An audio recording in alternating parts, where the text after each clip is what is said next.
नमस्कार, गैंडम गुरुकुलम में आप सभी का स्वागत है। आज बात करने वाले थर्ड आई एक्टिव करने की विधि, और उसको समझाने के लिए हमें दो तीन और विधि पे हमें बहुत ज़्यादा ध्यान देने की आवश्यकता है। यानी आज्ञा चक्र को एक्टिव करना चाहते हैं तो विजुलाइजेशन और मैनिफेस्टो का भी अभ्यास आपको आनी चाहिए। स्वर विज्ञान तो कर ही रहे हैं, कुंभक तो कर ही रहे हैं, और ये सबसे बढ़कर ये है कि जब हम थर्ड आई आज्ञा चक्र को एक्टिव करना चाहते हैं तो शुरुआत कहाँ से करें। त्राटक। बहुत लोग मतलब बहुत सारे वीडियो देखते हैं तो सीधा सीधा त्राटक में अभ्यास शुरू कर देते हैं। मतलब कोई एक दिए या फिर बिंदु पे ध्यान केंद्रित करना शुरू कर देते हैं। उम्र का भी इसका बहुत बड़ा रोल है। यानी थर्ड आई अगर सही मायने में कौन से उम्र के लोग एक्टिव कर पाते हैं आसानी से, तो 8 से 14 साल के जो बच्चे रहते हैं वो थर्ड आई को बहुत जल्दी एक्टिव कर लेते हैं, और मात्र उनको हम चक्र पे ज़्यादा ध्यान देने की ज़रूरत नहीं होती है। सीधा बिंदु और दिए पे अपना ध्यान केंद्रित करते हुए और कुछ विजुलाइजेशन का भी उनको आइडिया होना चाहिए। मतलब हम आँख बंद कर रहे हैं, हम आँख बंद करके किसी भी वस्तु को का चित्र हम अपने माइंड पावर का उपयोग करते हुए चित्र को आँख बंद करते हुए देख पाए। तो ये बच्चे लोग बहुत अच्छा से आँख बंद करके देख पाते हैं। और ये देखो, विजुलाइजेशन में बड़े लोग भी यह कार्य आसानी से कर सकते हैं। मतलब आँख बंद करके आप अपने मित्र का को भी साक्षात देखना चाहते हो तो आँख बंद करके उसके चित्र को देख सकते हो। विजुलाइजेशन द सीक्रेट में का प्रैक्टिस ही यही है कि आप किसी भी वस्तु को आकर्षित करना है तो आप अपने मानसिक पटल में उसकी चित्र को देखें। शब्द आपका कॉन्शियस माइंड शब्द से ज़्यादा चित्र को समझता है।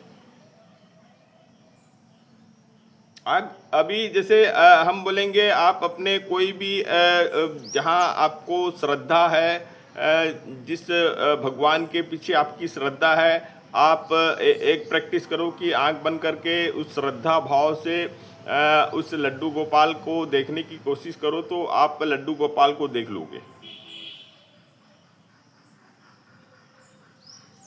बच्चे लोग ये ज़्यादा अच्छे से कर लेते हैं, लेकिन हम लोग क्यों नहीं कर पाते हैं? जिसका उम्र ज़्यादा हो गया है तो उनके लिए अलग से प्रैक्टिस है,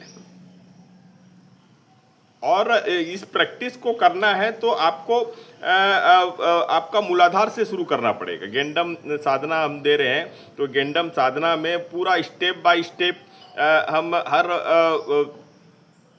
चक्र पे मंत्र दे रहे हैं और हर चक्र को एक्टिवेट करने के लिए प्रैक्टिस दे रहे हैं, और इस तरीके से हम आगे चक्र तक का जो मार्ग है वो हम प्राप्त कर सकते हैं।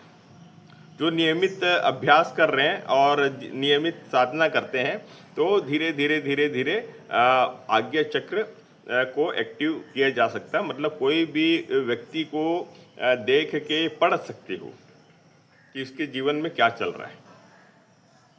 कुछ इंट्यूशन आपको पहले से आ जाएगा कि ऐसे कुछ मैं देखा हूँ, समझा हूँ, ऐसे कुछ भाव मेरे में आया है और ये अभी घटित हो रहा है। लेकिन हमको मूलाधार चक्र पे सबसे पहले अभ्यास शुरू करना पड़ेगा। मूलाधार पे अभ्यास शुरू करें, फिर स्वादिष्टान चक्र पे अभ्यास शुरू करें, मंत्र साधना करें, उसके बाद मणिपुर चक्र की मंत्र साधना करें, और उससे संबंधित जो बातें बोली जाती, डर और भय, ये मूलाधार चक्र को रोकता है।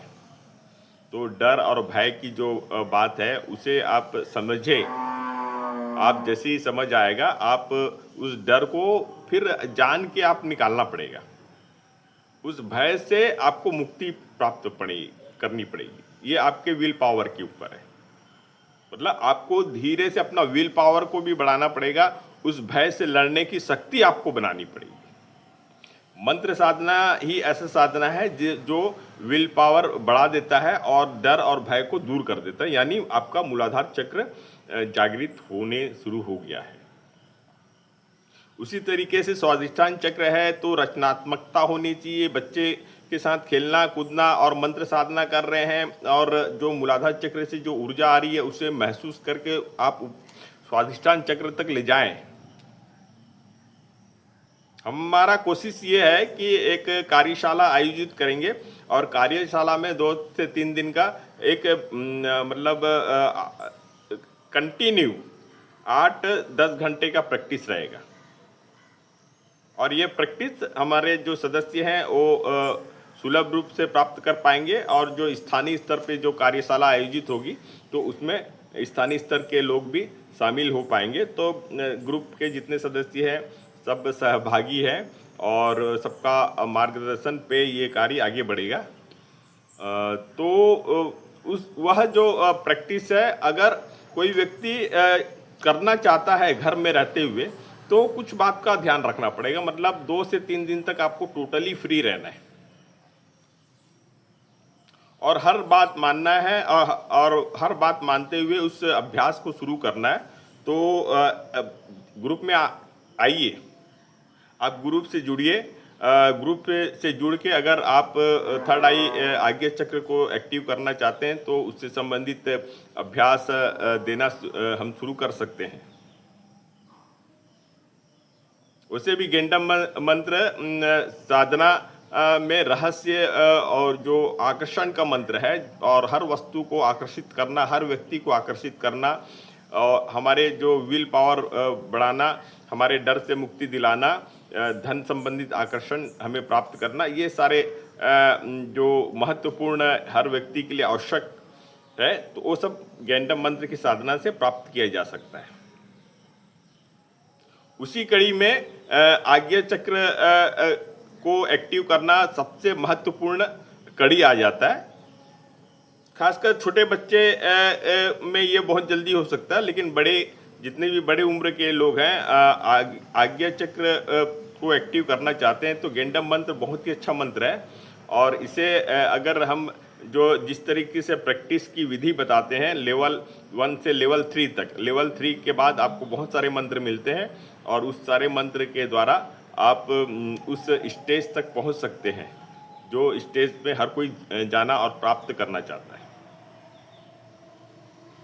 तो शुरुआत अगर उम्र ज़्यादा हो गया तो आप मूलाधार चक्र से शुरुआत कीजिए। मूलाधार चक्र से संबंधित बहुत सारे वीडियो आते हैं, देखा जाता है, समझे जाते हैं, हमारी तरफ से भी वीडियो बहुत सारे हैं। तो आप उस क्रिया को करना शुरू करोगे तो मूलाधार चक्र सबसे पहले ही हमको एक्टिवेट करना है। सीधा त्राटक में जाके आप मतलब आज्ञा चक्र को एक्टिवेट नहीं कर सकते। त्राटक को शामिल कर सकते हो लेकिन मूलाधार चक्र से आपका कार्य को शुरू करना है। मूलाधार चक्र से मणिपुर चक्र, मणिपुर चक्र से विशुद्धि चक्र, और इसकी जो क्रिया है वो भी साथ में करना है। तो इस तरीके से थर्ड आई एक्टिवेशन करना शुरू करना, लेकिन विजुअलाइजेशन उसमें बहुत बड़ा रोल है। जब भी आप आज्ञा चक्र पे कार्य कर रहे हो तो आप अपने घर से शुरुआत कीजिए। अपने घर के सदस्यों को आंख बंद करके देखना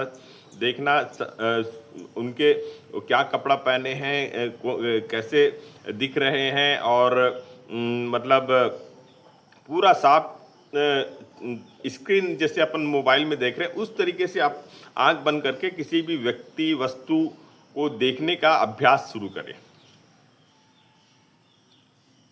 और ये अभ्यास और मूलाधार चक्र से सहस्त्रार चक्र की यात्रा और त्राटक, ये तीनों कॉम्बिनेशन आपको करना बहुत ही ज़रूरी है।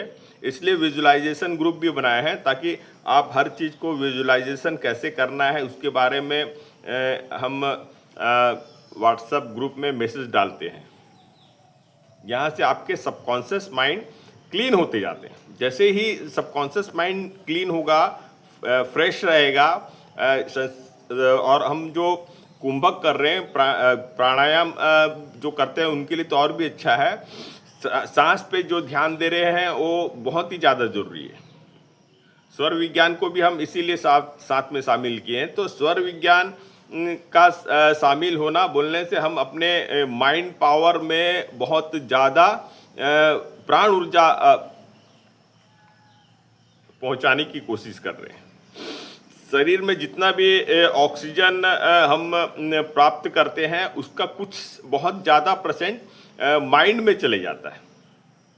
माइंड में जो वर्क होता है, माइंड के लिए जितनी ऊर्जा, जितनी एनर्जी चाहिए वो शरीर के बाकी अंगों के तुलना में ज़्यादा माइंड में ऊर्जा, ऑक्सीजन की आवश्यकता होती है। तो बात अलग अलग तरीके से बताया गया है। इसे 2 से 3 बार आप इस वीडियो को देखो तो हर स्टेप को लिखो। आप व्हाट्सएप ग्रुप में आए तो हम व्हाट्सएप ग्रुप में आपको हर स्टेप को लिख के दे देंगे। आप उस स्टेप का सही पालन करोगे तो आपका आज्ञा चक्र पे उसका प्रभाव आना शुरू हो जाएगा। तो देखने के लिए धन्यवाद। जय हिंद, जय भारत, और शेयर सब्सक्राइब जरूर करें।